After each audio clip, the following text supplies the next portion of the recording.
Selamat sore Pak Hala. Sore. Pak, kami dari media. Bapak selaku politisi senior dan praktisi hukum. Beberapa hari yang lalu itu Komisi Pemilihan Umum Kota Tebing Tinggi ada menggelar debat kandidat calon wali kota dan wakil wali kota Tebing Tinggi. Ada satu hal yang menarik dalam debat kandidat tersebut, yaitu pro kontra pendapat masyarakat terkait dengan pertanyaan paslon nomor 3 terhadap paslon nomor 2. Tentu Bapak mengikuti hal tersebut. Gimana menurut Bapak? Ya, jadi begini, memang apapun yang terjadi, iya, pasti ada yang pro dan ada yang kontra. Iya. Kalau semua pro, berarti tidak ada yang mengkoreksi. Ya. Tapi kalau orang memahami, iya, mengikuti dengan baik dan benar, iya, kenapa paslon nomor urut 3 Iman Irdian Saragih itu menyinggung terkait hebohnya kasus perselingkuhan anggota DPRD Kota Tebing Tinggi, iya, dengan ASN, iya, di lingkungan pemerintah Kota Tebing Tinggi tahun 2022. iya. Ini kan karena terkait subtema yang disajikan oleh KPU, iya, itu kan menyangkut moral dan akhlak. Oh iya Pak ya. Ya, jadi karena menyangkut moral dan akhlak, maka calon nomor 3 Iman Irdian Saragih mempertanyakan itu kepada calon nomor 2, iya, bagaimana sikap dan tindakan apabila calon nomor 2 itu terpilih menjadi wali kota. Iya, iya. Jadi kalau saya melihat, Iya. yang kurang sempurna pertanyaan calon nomor urut 3. Iya. Karena calon nomor urut 3 itu memberikan contoh perselingkuhan anggota DPRD Kota Tebing Tinggi di tahun 2022 dengan ASN yang pada waktu itu katanya camat. Iya, iya. Ya kan? Iya.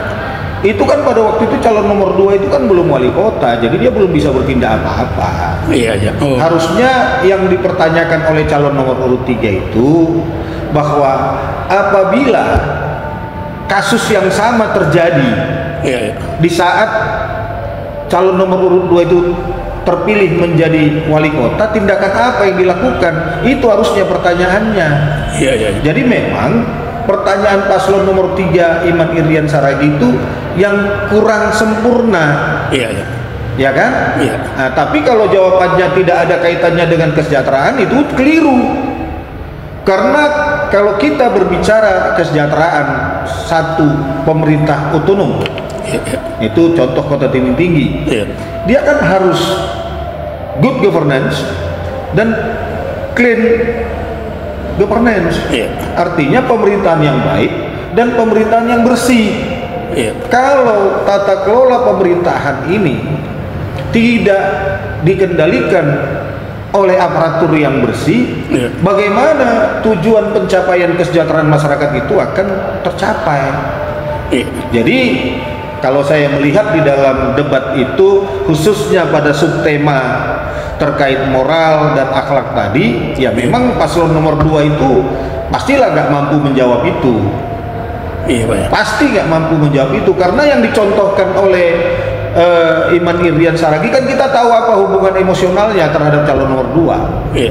Nah, cuma sayangnya, kembali saya ulangi, pertanyaan dari paslon nomor 3 Iman Irdian Saragih kurang sempurna. Harusnya yang dia katakan adalah apabila saudara terpilih menjadi wali kota, Iya. terus peristiwa yang sama, Iya. yang heboh tahun 2022, Iya. dugaan, atau itu bukan dugaan lagi sebenarnya, perselingkuhan antara anggota dewan dengan camat itu, apa tindakan yang dilakukan? Iya, iya. Gitu. Pada waktu itu tindakan tidak ada Pak ya? Ya, pada waktu itu kelihatannya almarhum yang wali kota pada masa itu kayaknya nggak ada berani bikin tindakan apa-apa. Iya, iya. Nggak ada. Iya. Gitu. Nah, jadi sebenarnya pertanyaan itu tidak menyimpang daripada tema yang ada, karena menyangkut akhlak dan moral, moral dan akhlak, nggak menyimpang. Hanya kurang sempurna pertanyaan itu. Memang saya juga melihat itu di media sosial, ya banyak yang bilang, wah itu paslon nomor 3 Iman Irdian Saragih kayak nggak ada lagi aja pertanyaan yang bisa dia sampaikan. Karena mungkin yang komentar itu nggak melihat subtema yang disajikan oleh KPU. Kalau dia melihat subtema yang disajikan KPU, saya yakin dia tidak berkomentar itu. Itu begitu Pak ya. Lalu apa kira-kira saran Bapak? Ini debat ini akan dilakukan oleh KPU 3 session, debat pertama, kedua, dan ketiga. Untuk debat yang berikutnya apa kira-kira saran dari Bapak? Ya kalau debat yang berikutnya, saran saya jangan menyerang pribadi lah. Oh begitu Pak ya? Iya, jangan menyerang pribadi, tapi buatlah satu pertanyaan-pertanyaan yang akan menghasilkan, mengungkap potensi Kota Tebing Tinggi. Jadi pertanyaan ini misalnya begini, ya. Kalaupun subtemanya misalnya nanti terkait akhlak dan moral, tapi itu mungkin kan nggak terulang karena kan setiap sesi nanti akan beda tema dan subtemanya, berbeda-beda gitu ya. Tapi diungkaplah bagaimana ketika pertanyaan itu kita sampaikan kepada paslon lain itu dapat mengungkap potensi jawabannya. Potensi Kota Tebing Tinggi, perlu saya garis bawahi, Kota Tebing Tinggi ini kan tidak memiliki sumber daya alam, tapi dia punya sumber daya buatan. Ya, jangan terjadi seperti selama ini dikatakan visi misinya kota jasa perdagangan, tapi politik anggaran terkait jasa dan perdagangan nggak ada. Gitu. Jadi kalau kita mau memajukan satu daerah, jangan asal-asalan lah buat visi misi. Kalau dia visi misinya terkait kota jasa perdagangan pendidikan, politik anggaran harus. Ya, terkecuali pendidikan karena sudah dikunci di Undang-Undang Dasar 45, harus minimal 20% dari anggaran itu ditampung. Tapi anggaran yang lain juga, kalau kita berani menyatakan ini kita mau meningkatkan perekonomian dengan membangun potensi jasa dan perdagangan, ya politik anggaran harus berpihak ke sana. Ya, harus dibuat anggaran yang besar. Gitu, jangan asal-asalan juga. Terus membangun pasar juga jangan hanya mau menghabiskan dana dak. Yang lalu itu kan karena ada dana dak ke Kota Tebing Tinggi untuk membangun pasar, dibangunlah pasar di Jalan AMD, pasar induk. Tapi dia tidak dilakukan dulu kajian secara matang. Harusnya dilakukan dulu kajian. Kalau ini dibuat pasar induk di sini, ya, apakah ini akan membangun perekonomian? Apakah pedagang akan nyaman berdagang di sana? Misalnya begitu. Jangan asal. Di sini kan sekarang masalahnya dibangun pasar induk di Jalan AMD, dibangun pasar-pasar kecamatan ada di Padang Hilir dekat Rusunawa sana. Semua enggak sia-sia Pak ya? Ya, sia-sia. Kalau saya justru bisa mengatakan hampir kayak total loss. Total loss ya. Karena satu, anggaran pemerintah membangun satu kegiatan proyek di situ, kalau tidak bermanfaat itu bisa dinyatakan menjadi total loss. Kan gitu. Ya, makanya kalau kita lihat juga akibatnya kan kepala dinas perdagangannya kan masuk penjara. Masuk ya. Jadi kita berharap sekali lagi kepada paslon yang 3 ini. Paslon yang 3 ini jangan nanti di debat berikutnya menyerang pribadi lah. Tapi bagaimana pertanyaan-pertanyaan yang dilontarkan itu yang nantinya menghasilkan suatu jawaban yang dapat mengungkap potensi-potensi yang terpendam selama ini untuk memajukan perekonomian di Kota Tebing Tinggi, sehingga semboyan atau kata-kata mensejahterakan ini semua paslon yang 3 ini semua berbicara kesejahteraan ini. Tapi kalau saya tanya nanti konsep kesejahteraannya seperti apa, belum tentu juga ini. Tapi memang kalau paslon nomor 3 ini ya masih senang lah dia berbicara tentang UMKM. Ya, tapi jangan juga hanya di mulut. Saya udah ngomong waktu saya datang menghadiri paslon nomor 3 ini mendaftar di KPU. Kalau nanti pasangan nomor urut 3 ini, idaman ini menjadi wali kota tapi tidak amanah, saya yang di depan menurunkan dia. Oh begitu Pak ya? Oh iya, banyak kok cara menurunkan. Iya. Gitu. Karena tebing tinggi ini yang dihuni oleh masyarakat yang majemuk Iya. harus dibangun secara bersama-sama tanpa memarginalkan salah satu golongan. Iya. Ya, jadi kalau kita bercerita OPD ini harus diisi dari semua suku yang ada di kota tebing tinggi ini yang memenuhi syarat sesuai dengan ketentuan peraturan yang telah ditetapkan oleh pemerintah.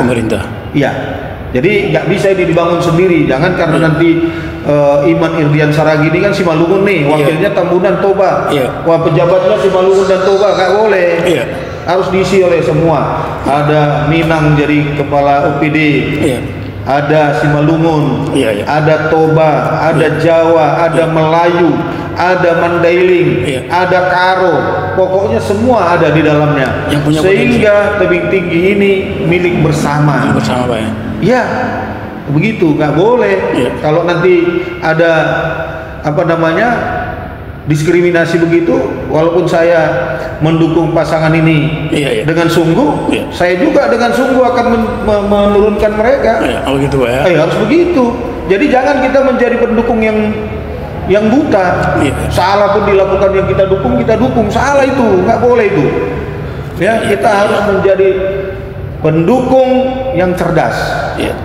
Gitu. Ya. Oh, jadi harapan Bapak nanti untuk debat kandidat yang berikutnya jangan ada menyerang pribadi. Sama seperti olahraga fair play Pak ya? Oh iya, jangan menyerang pribadi lah. Tunjukkan kita orang yang berpengalaman, tunjukkan kita orang yang berpendidikan, tunjukkan kita yang benar-benar orang yang pluralis. Ya, pluralis. Orang yang bisa, yang inklusif. Inklusif ya? Iya. Jadi jangan serang, karena nggak ada orang yang sempurna. Semua orang punya kesalahan. Kalau mau dicari-cari kesalahannya. Iya Pak ya. Ya, jangan. Oke Pak Pala, semoga saran Bapak, harapan Bapak ini dapat dengar oleh ketiga paslon. Sehingga debat kandidat berikutnya lebih berkualitas. Ya Pak ya. Berkualitas untuk menghasilkan pilihan yang baik. Jadi dengan adanya debat kandidat itu, bagi masyarakat pemilih yang mengikuti debat kandidat itu, disitulah dia nanti akan melihat, oh dulu aku mendukung ini, tapi setelah aku lihat debat kandidat ini, aku menjatuhkan pilihan kepada ini. Inilah orang yang berkualitas. Yang mana itu? Paslon nomor 3 itu, gitu. Oke Pak Pala, terima kasih Pak atas penjelasannya. Selamat sore Pak. Sore.